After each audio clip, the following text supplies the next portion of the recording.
October 1988, a time that I will always remember. It was in this time that my mother lost her battle with cancer.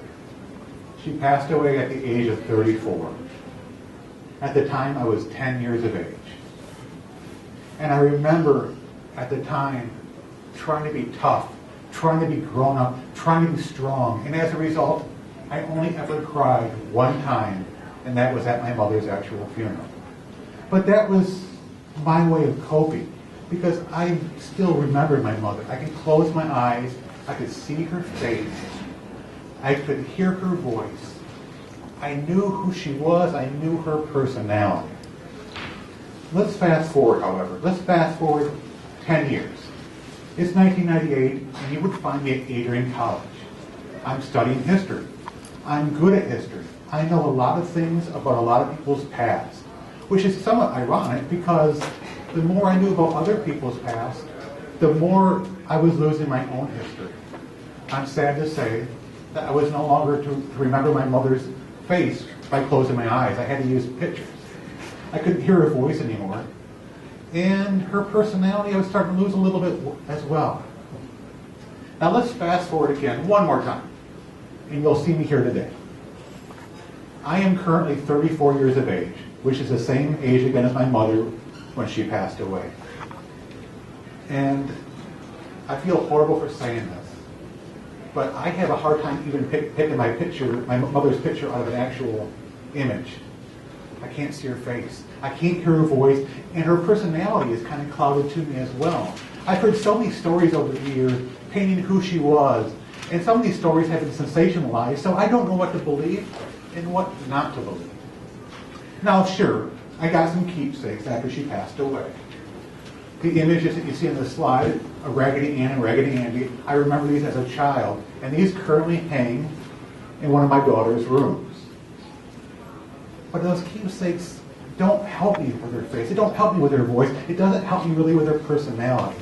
It's just keepsakes. And unfortunately, my story is like so many other people's stories.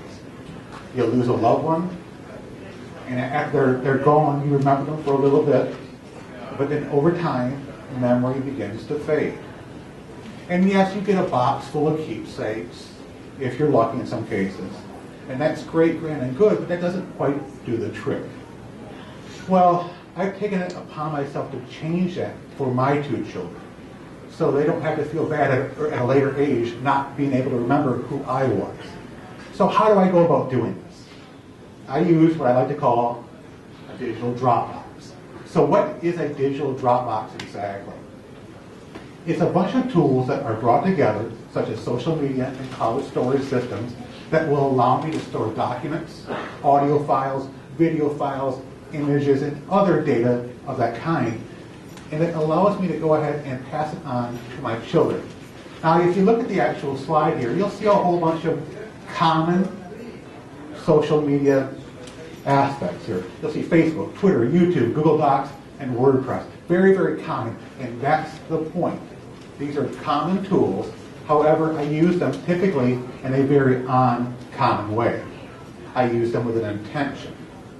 That intention, again, is to preserve my memory for my children. So let me go ahead and give you an example. I'm going to use Facebook. By a show of hands, how many of you use Facebook? That's what I thought. The majority of the audience uses Facebook. And Facebook is used for a variety of reasons. It's used to talk about sex, politics, and religion, topics that once upon a time we were told never to talk about. It's used to sell things. It's used to promote things. It's also used for some very mundane facts as well.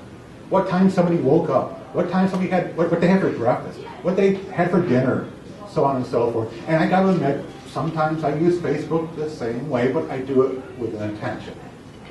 Here's what I mean. On the screen right now, you're going to see what says on my iPod lyrics. Every Friday, I go ahead and post on Facebook some lyrics that I have on my iPod. And these lyrics mean something to me, but how does that have anything to do with intention and my daughters? Well, music is important to me. That shows music is important to me. I love songs that have lyrics that mean something. Again, this song, which is My Way by Frank Sinatra, means something. And furthermore, it also shows my interaction with my friends. That can be good or bad sometimes, but it shows my interaction with my friends. So that's one example. Another example I have here for you, this happened after the dreaded mine apocalypse. And this shows I have a rather sarcastic and a smart aleck side to me as well. It is amazing to think how many doomsdays I've actually lived through in my own lifetime. One more here for you. We all create New Year's resolutions. And these are my resolutions for 2013. Yes, I put them on there for my daughters to see. It also helps to hold me accountable as well. So again, I do use it for a double purpose sometimes, but most importantly, and first and foremost, as always, is I use it to show my daughters what's important to me. But I don't just use Facebook for posts like this. I use it also for photos. So on this screen right now, you can see I have an image of a flower with a bee inside the actual image, inside the actual flower. I can't stand bees, but I couldn't resist taking this shot. Again, photography is important to me. Another shot here for you. This actual flower was actually taken in our backyard when I used to live in Michigan. Another image here for you. Now this image isn't the full-size image, but this shows an actual picture of Lake Michigan. It shows a picture of my adopted city. So you can use Facebook for posts that are text or picture or video related. I use Facebook a lot for these purposes. I also use social media such as Twitter for a very similar purpose. But then you're probably wondering to yourself, well, what happens if you pass away? And guess what? Everybody passes away. Everybody has an expiration date. What happens if I pass away? You have to be a friend to be able to see this. Well, luckily for me, my wife is a friend. And furthermore, she actually has all my password and account information. So she can actually go ahead and access this and show my daughters my interaction with my friends and family, so on and so forth. But then you're starting to think to yourself, well, what happens if Facebook is no longer, it goes out of business? And could you imagine a world without Facebook? Some people would love that, some people would hate that. For me, I've taken my actual Facebook profile and I've backed it up to an external hard drive. And I keep that external hard drive in a fireproof safe. Is that more work? Oh, you bet. There's no doubt about it. But at the end of the day, I want my memories to be preserved so that my children can know my face, my voice, and know who I am. So that's Facebook. But let's talk a little bit about my face, that beautiful face, and that voice. How can I help my children know more about me with those aspects? Well, a tool I use that many of us use is YouTube. And on the screen here, you'll actually see a YouTube channel that I created this time last year. And the actual YouTube channel is called Simply Apple. What this channel is all about is it gives people a chance to learn more about Apple products, whether it be a Mac, an iPhone, an iPad, and whatnot. Now, how does this go back to my intention of helping my daughters know who I am? This is for the public. Well, yes, it is for the public. Don't mistake me. The public can benefit from this.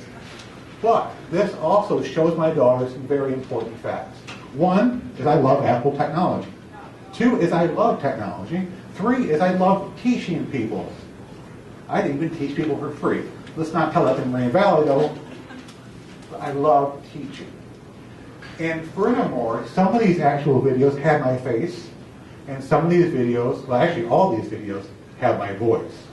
But YouTube does something else that's very interesting as well. You have an option to either make a video public, unlisted, or private. Public is for everybody to see. Unlisted, in order to be able to see that, you have to have a link. And private is what you think it is. It is private. And by the way, yes, I do have videos that are specifically designed for my daughters and my wife that are private. I'm not going to show those to you today because they are private. However, again, the same thing applies. What happens if YouTube crashes? Well, if YouTube crashes, that's going to destroy a lot of people's way about learning things, because we always go to YouTube, right? But if YouTube was to ever crash, was to ever go out of business for whatever reason, or YouTube was actually to remove one of my videos, which could happen, I have all my videos backed up as well on an external hard drive for my daughters to be able to see. So I use YouTube very much with an intention. I also use other services like Google Docs for a journal type of aspect. I use blogs such as WordPress and Blogger to help me relay what I'm thinking, my ideas. And again, these are very, very common tools. But I got to be honest with you. I almost gave up my digital Dropbox concept. I almost stopped doing it. I had 1,000,001 reasons to stop doing this project. It took too much time. It took too many resources. The list could go on and on and on and on. It's one of those kind of lists that when you think about it, more and more items go against it. But it's funny, when you're about ready to do something, how life sometimes steps in. And that's what happened to me. To be precise, it was October of 2012. What happened was I went into an immediate care for a cough I had. And I teach and I train, and if you have a persistent cough, there is nothing worse in this world to have. So I went there for a cough. I found myself spending the night in the hospital. It wasn't for a cough. It was for hypertension, high blood pressure, the silent killer, if you will. And I was miserable. Again, it was October. Now think back in my history. October is what month? The same month my mother passed away. When I was in the hospital, I was 34 years of age. The same age my mother was when she passed away. So was I thinking about that? You better believe it. I have one image of me in the hospital. This is myself and my youngest daughter, Kara. And yes, I have a smile on my face there, but once again, I was trying to be grown up. I was trying to be strong. I was trying to be brave. But inside, I was absolutely tore up. It brought back memories of my childhood, seeing my mother in a hospital bed. I thought, honestly, I was never going to leave that hospital alive. I got some good news for you. I'm here. So obviously, I left the hospital alive. It took me 6 days to leave that hospital. And when I left that hospital, I was bruised, I was battered, I was beaten down. I was at the lowest level I have ever been in my life. But there was a speck. There was a speck of hope, and there was a speck of determination. The determination was back. The determination to continue my digital Dropbox. And so that's exactly what I did. I re-emphasized my emphasis on YouTube and Facebook, but I added even more. I added blogs such as 1,000 words. And what 1,000 words is, it takes images from my past, and I put little captions on them to help explain my life a little bit. Again, a picture is worth 1,000 words. Now, the image you see on the screen, this is actually taken in my hometown. I grew up in Fairview, Michigan, and the actual name for the actual Fairview, Michigan is actually the wild turkey capital of Michigan. I can't make that up. Another image I have here is the house that my wife and I bought. The first one we ever bought. This is where my daughters spent the first few years of their life. Again, very, very important to me. Is this for the public? Somewhat. I mean, some people, the public can see it. They might get some motivation. They might get something from my story. But again, it's more for my daughters. But not only did I create 1,000 words, after I left the hospital, I knew I needed to make some lifestyle changes. And so one of the lifestyle changes I made was to get seriously into health and fitness. And so I actually created a fitness blog called Fitness Trek, which kind of details my trek, my journey into fitness. I update this twice a week and give certain elements of my actual adventure. Again, is this for everybody? Maybe. But more importantly, it's for my daughters, because they can see that fitness and health is important to me. And it's kind of cute. I got to tell you a little story here. My oldest daughter, who is 7, knows I can't have a lot of sodium. That's one of the things you can't have a lot of if you have hypertension. So she knows how to read labels now, and she'll tell me what sodium levels are actually in the foods, which I think is kind of cute. So maybe the fitness part is carrying over. And as an FYI, fitness has become extremely important to me for a variety of reasons. See, yes, it helped me to be able to emphasize my digital Dropbox, but fitness has also been able to help me realize something else. After I left the hospital, I realized that digital Dropbox is great to preserve my memory, but the best way to preserve my memory is to live a long, long, long life. And so that's what health and fitness is doing for me. I've lost 75 pounds in 8 months, which is a tremendous amount of weight. It's something I'm very proud of.